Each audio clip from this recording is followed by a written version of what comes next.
Okay, thanks, Bob. Good evening, folks. I, as most of you know, I'm involved in ESRAG, Environmental Sustainability Rotary Action Group in Great Britain and Ireland. And we had a talk from Chris. We had the 5-minute talk from Chris on Project Pollination. And he kindly offered to talk to clubs if we wanted to hear that. I think Rotary is doing a huge amount in the area of tree planting. But I think that pollinators and the planting of pollinators is more important, or just as important, as the planting of trees. And so I'm delighted to welcome Chris. NPS stands for the National Park Service of the United States of America. And Chris has joined us from Minneapolis or Minnesota. Yes. And so without any further ado, Chris, welcome to the Rotary Club of Kerry, endorsing what Bob's saying, and I invite you to do your slightly longer presentation. Thank you, Malcolm. And will I be able to share my screen? Yes. Okay, well, I'm going to then go right to it.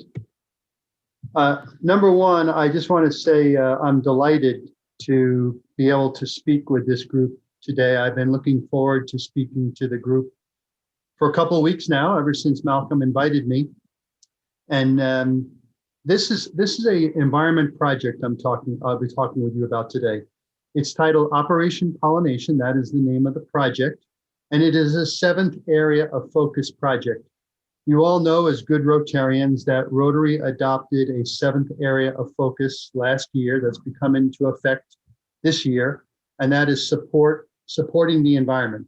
And that's what this project is about. So if your club wants to get involved in an easy, very simple 7th area of focus project, here's one for you. Regarding Malcolm's comment about trees, please know that trees also help various pollinators. You know, I cannot address specific pollinators in Scotland, but Mr. Google, I hear he's very good at helping you learn about all these things. So I work with a team of past district governors. These are the past district governors I work with, Tina, Marlene, and Judy. And what we try to do, and this, by the way, is all new. It just happened kind of this year. We try to recruit Rotary clubs or districts to get involved in the Operation Pollination project. I should also note that this is an SRAG supported project, and it will be going up onto their main website very shortly. It'd be only appropriate for me to tell you where I began my Rotary journey. I have been associated with Rotary since the 1990s, when I worked at a national park in the southeastern part of the United States called the Great Smoky Mountains in the states of Tennessee and North Carolina. I transferred to a park in California called Yosemite National Park, which some of you may have heard of. This is a great granite fortress. And I was actually president of the Yosemite Valley Rotary Club during Rotary's centennial year back in 2005. Today, I'm a member of a Rotary network called Paths to Pollinators. This is a Rotary network out of Northeast Iowa. And I'm also a member of the North American Central chapter of SRAG. In fact, we're having our chapter meeting this afternoon, Malcolm, just so you know. And anything you can do, Malcolm, to help spread the word to the other chapter chairs, I do appreciate it. Thank you. So what is Operation Pollination? Simply put, Operation Pollination is an inclusive framework. It's not a prescription of what to do, by the way. It doesn't tell you like what flowers to plant or how to plant a butterfly garden or anything like that. It's a framework, and it helps Rotarians recruit a diverse array of partners who want to engage in habitat restoration and education activities. These are the 2 goals of Operation Pollination: restore pollinator habitat, and 2, educate people about the importance of pollinators. And that's where Rotarians can really come into play. And I'll show you a slide on that in a minute. And yes, there is a website. Operationpollination.net is the website. And I encourage you to go there to learn of the 3 easy steps that I'm going to tell you about during today's program. As we continue on, I ask you to please think of these beautiful words. The real voyage of discovery consists not in seeking new landscapes, but in having new eyes. But with those new eyes, nobody wants to see this, right? We rely upon pollinators for our food. 85% of the world's plants, their reproductive success is dependent on pollinators. But incredibly, over a period of 50 years, more than 40% of the pollinators on the planet have disappeared. 40% in 50 years. We really should be asking ourselves, if this trend continues, what are we leaving for our kids and their kids? Now, I did a little research, and Scotland has a pollinator strategy. And this too can be found on the web. And so how can Operation Pollination help achieve Scotland's pollinator strategy? Well, the next slide, this slide is the 5 goals of the pollinator strategy. And I want to bring your attention to goals number 1 and number 4. So these are where I thought Rotary could help achieve the national pollinator strategy that Scotland has. Number 1, to make Scotland more pollinator friendly, halting and reversing native pollinator population decline. So you make it pollinator friendly by doing a pollinator project, like planting a pollinator friendly garden. Again, Operation Pollination is not a project, it's a framework. And I'll tell you about that framework in a minute. The other way I thought that Rotarians could help in Scotland to help achieve the national pollinator strategy was number 4, to raise awareness and encourage action across sectors. I know that one thing Rotarians do better than anything else is network with other people and groups and help bring awareness. So that is how Scottish people can help achieve the strategy. I'm going to jump back to North America here, and I'm going to give you a quiz. And since it's from North America, I don't expect many of you to get it, the answer. And by the way, most North Americans don't get the answer either. Just so you know. What is this? Any guesses? Malcolm, you're on mute. I said, is it larch or pine dieback? Yes, it does. It does look like dieback. It is a pine forest, actually a fir forest, and it's on a mountaintop in Mexico. And what that orange is, it's not dieback, it's this. Millions and millions of monarch butterflies.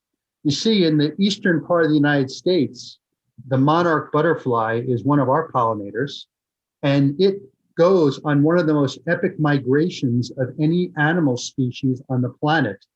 Those monarchs that reach the northeast part of the United States, to get back to that mountaintop in Mexico is 3,000 miles, which is at the bottom of the screen. That's the mountaintops where those Oyamel fir trees were covered by monarch butterflies. Now, those 3,000 miles, by the way, they're not covered by the same monarch.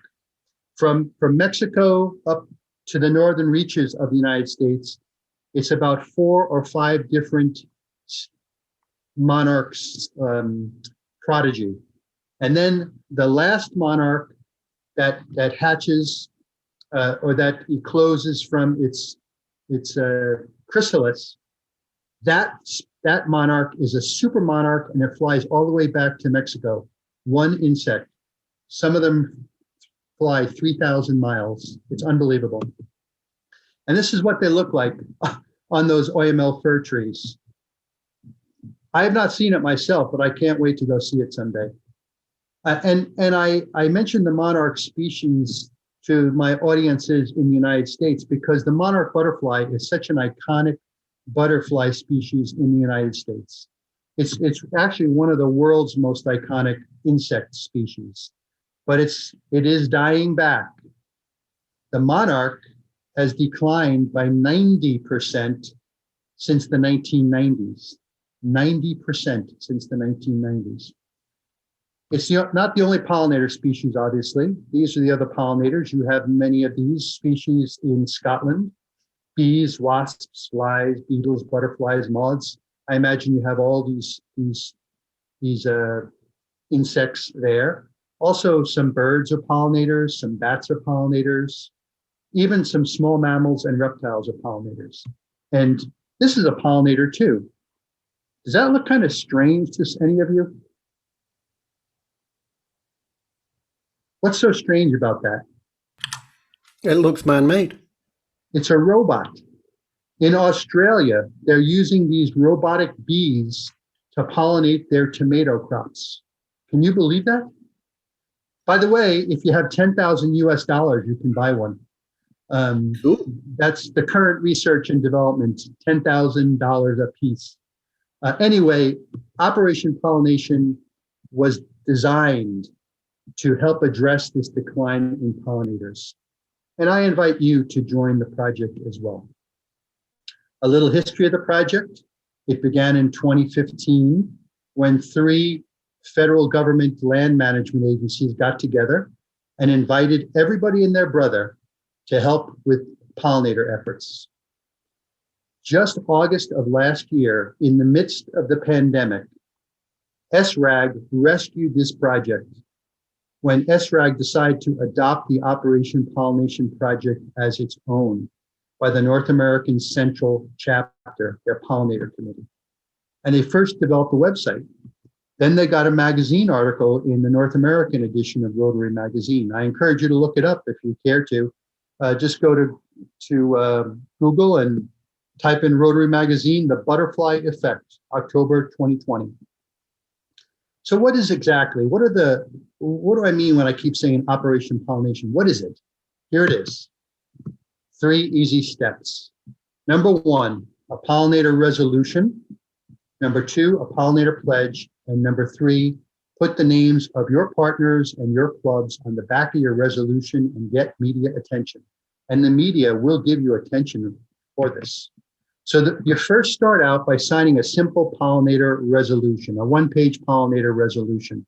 By the way, 6 Rotary districts in the US so far have signed pollinator resolutions. Again, the project really only began this year with us going around to districts asking them to sign. We even have a club in Luton Summeries, north of England, who tells me, Mohammed from Luton Summeries, Malcolm, he wants his club to be the first one to sign on to the Operation Pollination project. And I think he's going to succeed in it. So you sign a resolution, you sign a pledge form. You as a Rotary club or a Rotary district, you sign a simple 1-page pledge form. These are all, by the way, examples. There are templates on the operationpollination.net website. Now, a pollinator pledge, that's where you tell us you don't tell me anything. You can tell me. I'd love to hear what you have to be doing, but there is no reporting requirements. The reporting requirements that you establish are your own, not anybody, not any government or anything has any reporting requirements. All organizations, large, small, government, non-government, for-profit, not-for-profit, everybody's invited to sign a pledge form. And the nice thing about this, every contribution is treated equally valuable. If you were to say, Chris, we're going to plant 3 pollinator seeds, I'd say wonderful. Or if you said, Chris, we're going to restore a garden, around some castle in Scotland, I'd say even better, but it's all treated the same. And here the names on the back of your resolution. So you have the resolution, the pledge form, you put your names on the back of your resolution. That's simple. 3 easy steps. Again, these 3 easy steps can be found on the website. Now, SRAG, North American Central Chapter, our pollinator committee here, they have adopted this project and we are going full force with it. I'd like to just say, perhaps Scotland's Rotarians would like to take the lead in Europe on this as well. And if you do, I can help you. Malcolm knows this. Just because I'm meeting, the bulk of you here today for a couple of minutes, that doesn't mean our relationship has to end. I am here for you, Malcolm. Okay, just know that. If what I'm saying is not totally comprehensible because I'm going too quick or something, come back at me and ask a question. As I said, Rotary districts in the US are signing on board. 6450. This is the Rotary district out of Chicago, Illinois. This is where Paul Harris is from, by the way. His district was the first district to sign on board just in February of this year. They are now recruiting the 62 clubs in the district, over 2,000 Rotarians. And what we have found is that we're trying to pair up Rotary districts in the United States with large lived-in landscapes that I happen to work with called national heritage areas. And these heritage areas, they are not managed by the National Park Service, my organization, but we have an interest in them because they help tell important stories in America's heritage. I would encourage, if this interests you, try to find a partner in Scotland that you can pair up with that also wants to get involved in habitat restoration and education. Projects. This community out on Eastern Long Island is where I'm from in the state of New York, on the East Coast of the United States. They planted a milkweed, that's a type of plant, in their community, right in the center of town. The milkweed, by the way, is essential for monarch reproduction. Those monarchs I showed you earlier, they'll only lay their eggs on milkweed. These photos are all from Scotland. I took them off the web. These are people who've done nice pollinator gardens in Scotland. And whether or not your club ever gets involved in this 7th area of focus project, just remember the power of the one. Each one of us, if we own a bit of land, we can do something with our land to improve it for pollinators. So in closing, I just want to thank the Rotarians from Kirriemuir. I'm not sure if I pronounced that right. I want to thank you for all the good things that you do as Rotarians. I know that you've done lots of good things during your years of service. Remember, this is what we want to see when we go to our food stores. Pollinators equals food security equals national security. And as I close this program, I just want to end with this quote: "The end of all our exploring will be to arrive where we started and know the place for the first time." And that's really what Operation Pollination is all about. Helping Rotarians educate their partners about the importance of their place. I've spent a lifetime protecting national parks. And only recently did I have my epiphany that really what I need to protect is right outside my front door. And I encourage you to do the same. So thank you very much. And I always enjoy visiting with Scotland and England and other countries in Europe. So Malcolm, thanks for having me. And let's open it up to some questions if you have any. That was really good, Chris. Can I just make one comment to start with? Yes. And then I've got a question. Yes. First one was about Yosemite. Yes. I believe that John Muir, who was a Scottish explorer, I guess he was American as well, but I think he drew up the boundary of Yosemite originally. He didn't. Yeah, you're absolutely right, Philip. He may have drawn the boundary. Yes, he is a conservationist, preservationist, very associated with Yosemite, and he is from Scotland. So that's another nice tie-in from Scotland. I think that was really kind of nice.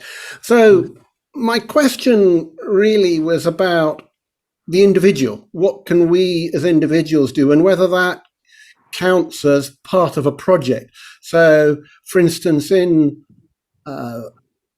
April this year, there was a sort of a national campaign to have no mow May, so that we didn't mow our back lawns, to try and encourage wildflowers and weeds, really. Yes. And I was amazed, but within 2 or 3 weeks, I saw birds down on the lawn eating the dandelion heads and the seeds, and I thought, actually, this works with no effort. And since then, we've actually extended that to only mowing about a third of the grass and let everything else just grow wild. And I want to add more wildflowers like yellow rattle and things that will be a better balance. And that's exactly what you can do as individuals. And SRAG, they're working on the website even as we speak, but there will be an individual pollinator pledge that you can take on the main SRAG website. For Operation Pollination, certainly individuals are welcome to sign a pledge, but it's really more for organizations, because on the back of the resolution, you put the names of the organizations. If you were to put the names of the individuals, it would just overwhelm it. Absolutely. There's more of trying to sort of, maybe one of the projects could be spreading the word, is trying to get individuals to sign up. We have a lot of litter picks, and I always think that it's really sad that we have lots and lots of people going out doing the litter pick, but we're not doing anything to stop the litter being produced. And I thought maybe the same sort of thing is, if we can encourage individuals to own the problem, then you kind of get the organizations. I'm on the local hall committee, and we have a community woodland here. And for years, it's just had a wee open area that's been set up with a football pitch for the locals, the youngsters, but it hardly ever gets used. Most of the woodland is a fairly rare habitat. And we decided this year that we'd just let it, at least half of it, just seed itself and do the same thing. So that could be a project. That could be something that we could get involved in and kind of work with them. But anyway, I've used. I agree, Phil. I would just say that, and I hope I don't offend anybody by saying this. I apologize in advance. But as a species, we're rather selfish. And you know, if you can in your remember, part of Operation Pollination is that education piece, habitat restoration and education. If you can help educate people that pollinators are important for their food, that's why I show the photographs of the supermarket, the grocery store, because when people all of a sudden say, "Hey, this affects me directly," never mind pollinators for pollinators' sake, you know. But if you can say you're directly negatively affected if we don't have pollinators, then it relates to people. I think that's a very important point, that the slides of the supermarkets. There's a very real threat at the moment, but there will be shortages in British supermarkets for a variety of reasons. But it seems to me that Project Pollination is really looking at an open door in terms of engaging people. I certainly know that in 1010, we're keen to do something about this. We have Ronnie Proctor on the call. Ronnie's probably, I'm trying to think what your equivalent in the States would be, halfway between a mayor and a senator. Yeah, Malcolm, thank you very much. I'm just actually wanting to speak in. I just want to thank Chris for a very enlightening talk. And we're actually doing some of just what you've said is actually happening in Angus at the moment. There's an old lady who lives not too far from Kirriemuir, and she's lobbied the council, of which I'm the provost, sort of like in America, the mayor, and we have not cut the grass on the banking and some of the back roads, and that really has had very positive effects regarding pollinators. The other thing I was going to suggest, speak to Malcolm about it later on, but I'm a member of the climate change group on the council, and I hope we can maybe use some of your talk, and if I could get that fed in to the council, because I think it's very interesting, but it's very important, and just exactly what you've said is getting that message out, because I know for a fact that both young and old within Angus, within the county of Angus and in the Deary Kirriemuir, are really interested and concerned on the environment and just what you've described. So thank you for that. And I'll speak to Malcolm and we'll try and arrange something to have your little talk there broadcast to one of our committee meetings. Thank you, Ronnie. And you can use any, Malcolm, I'll send you, it's a pretty big file, so I might have to send it to you in a couple of pieces because I'm not adept with the compressing and all that, but Ronnie's welcome to use as many slides as he wants, and all of you are, okay? I'll tell you what I'll do. I'll send you suggestions as to how to do it. I use wetransfer.com. And you can I hear that's what SRAG uses. just drag and drop the file and you can send a link, and then I download the link. I would love. Ronnie talking about Angus Council, which is our local authority, it raises the issue of there should be a bonfire of the weed spraying equipment in Angus Council. Shouldn't there, Provost? See, yeah, Malcolm, absolutely right. Agent Orange is a thing of history and should be put where it belongs. Yes, I think. Okay. You were talking about all that material. Do we have anything, Malcolm, to go on the ESRAG GBI chapter on the website to do with this? I'm not sure, but I'll find out. Because the next 3 to 4 weeks, when we're getting the website sorted out, this is the kind of material we could do with. Just something that represents GBI. Chris, we're just in the process of setting up our ESRAG GBI website, and we've inherited it from what was ANSPI, what's going to be Oceana. So we've got to really put our projects in there. So if any of this material, I think, is so compelling. I think that would be great. But let you and Malcolm sort it out, and then Malcolm, you can come back to me and Paul. I think please know that first off, I love coming again to Scotland and England for these Zoom calls, and I love it because you as Rotarians are so enthusiastic about the message and how you want to do something. And remember, whether you want to get your hands dirty or not, Operation Pollination is not about getting your hands dirty. Operation Pollination is using the power of Rotary to use your networking skills to engage others in habitat restoration and education. My hands aren't dirty, by the way. So just know that, okay? Could I just draw attention to John Brewster's backdrop that he's just changed from the town of Kirriemuir to a bee buzzing in as a wasp, or a bee as a bee, I think, buzzing in his ear. You were talking about partners. Keep Scotland Beautiful, which is the Scottish Government's NGO. It's the same as English National Heritage. They're very keen to work in partnership with Rotary. So I'll email them as well and see what we can do there. There's already a group in the town.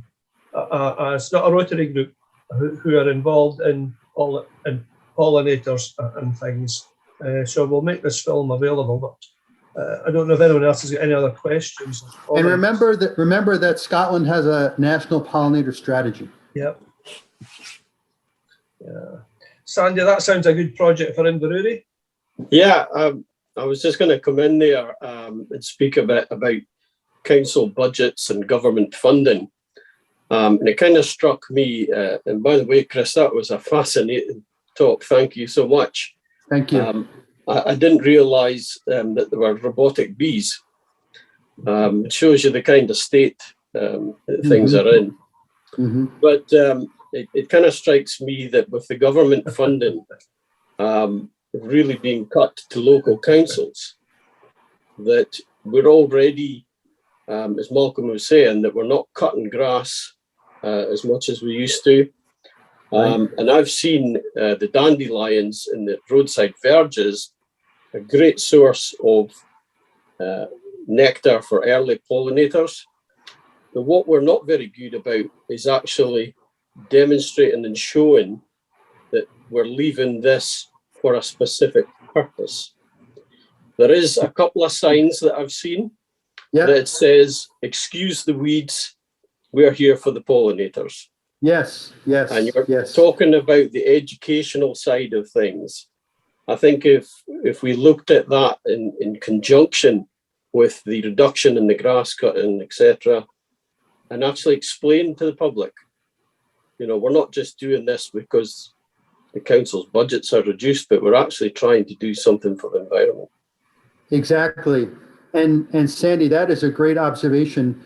And I think in the United States, I think we call the verges the rights of way. And so there is a whole big movement called rights of way as habitat. And so you're absolutely right. Governments don't necessarily do it to save money, although it does save money. They do it for the pollinators. Thank you. Thanks, Chris. Yes, Roy. Really a question. Reason I just managed to get here on time is not with Rotary, another grouping Cooper. I've just been out taking out Himalayan balsam along the River Eden in the town where I live. But Himalayan balsam is very good. Even tonight there was I had to wait a couple of times until the bee had finished in the balsam before I pulled it out. That's a quandary. Do you leave the balsam in for the bees, or do you take it out?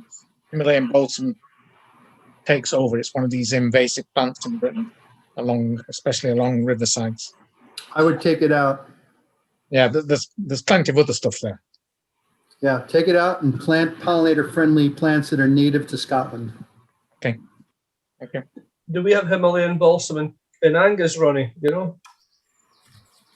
Do we have Himalayan balsam in Angus? You're muted. You're muted. I honestly don't know, but I'll find out. I don't know. I mean, I've never heard of it. Claire does keep pointing out some of these things and does see it from time to time. So I think we have it here. Yes, I've seen it in Angus. Well, listen, I just want to say that this group has been great to speak to, true to form, whenever I visit Scotland. So thank you very much for giving me the opportunity, Malcolm, to speak to your club. It's really been my honor to come talk with you today. And remember, you have a friend in me, a professional colleague. I am here if you decide to do something as a club or a district or individually for pollinators. Feel free to reach out to me. And today, with the way communication is and so quickly and so easy, no question is too small or too big. Okay. Thanks, Chris. I'm going to ask Malcolm to propose a vote of thanks to you. Yeah, just I think setting aside the actual project pollination, because I think the first thing I want to comment on is your style of delivery, which was so inclusive and so natural. I think it really engaged everybody, and that in itself, the topic is very, very important, but the style of delivery will engage people and will motivate people. And I hope to beat Muhammad Al-Ramahi in terms of the first club to... You go for it. You go for it, Malcolm. But really, on behalf of the club, you have brought to our attention probably one of the hidden effects of climate change, global warming, 21st century lifestyle. And I think really, as I said earlier, it's a question of an open door that we should just be walking through and signing up. It costs nothing to do. I've put aside a bit of my lawn and planted wildflowers in it. I know that Philip has a wide area of rough grass. My son has a wide area of rough grass. I think increasingly people are becoming aware and are beginning to take the planet, the environment, climate change, etc., seriously. So, all power to your elbow. I will email round ESRAG chapter leaders tonight. I'll copy you into the emails I send out so that you see what's being said and encourage them to involve you. And also think that within Rotary GB and I, there are something like between 25 and 30 districts, and they all have or should have district environment officers, and we meet monthly. So you might get another call to do another talk. Again, it's on a national platform, which will give you a chance to spread the word. But Thank you know, what time is it with you at the moment? It's 2 o'clock. Right. Well, it's just at the back of 8 o'clock here. So what I want to do is simply say thank you very much, and in the traditional Rotary way, invite folk to show their appreciation of your talk. So brilliant. Thank you. It was great visiting with you today. I'm here for you if you ever need me. Okay. Thanks, Chris.